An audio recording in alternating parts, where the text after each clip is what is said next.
Flying high over a frozen Canadian prairie, Dr. Ryan Brook, a PhD, is on the hunt for so-called super pigs. A super pig is a hybrid between a European wild boar and a domestic pig. We get the benefits of having really thick, warm fur, long legs, big, long nose, razor-sharp tusks, but also large body size and very, very high reproductive output. Associate Professor Brook has been studying feral swine for the past 13 years. He's now sounding the alarm on a huge population of super pigs that have been running wild in the Saskatchewan wilderness for decades. They're the worst invasive large mammal on the planet. Associate Professor Brooks says Canadian pig farmers first bred super pigs in the 80s in an effort to increase pork production. He says when the pork market collapsed in 2001, hundreds escaped captivity. Wild pigs occupy over 700,000 square miles. That's bigger than most countries. And that's a problem for the United States because we already have a massive feral pig problem of our own.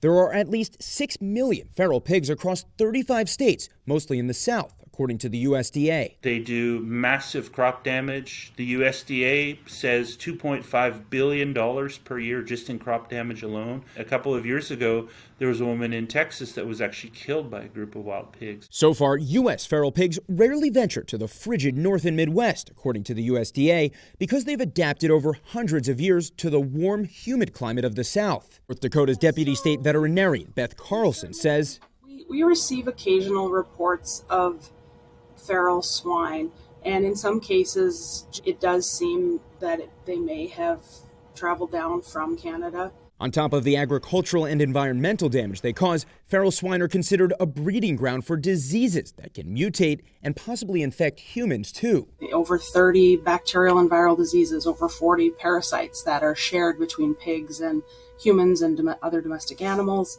Ryan Powers is in charge of eliminating swine in North and South Dakota. Early 2013 or so, we started to receive more reports of what appeared to be these Eurasian boar that were on that northern border of North Dakota. He says that so far they've been able to prevent any wild pigs from establishing a foothold, but eliminating them is a balancing act, and sport hunting is not the answer. The more pressure that feral swine get placed upon them, they do become nocturnal.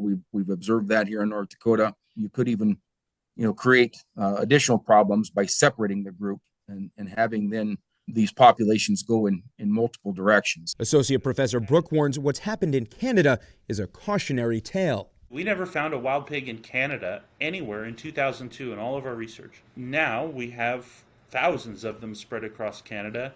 Once they're firmly established, they are there for the duration. You will have them for 500 years.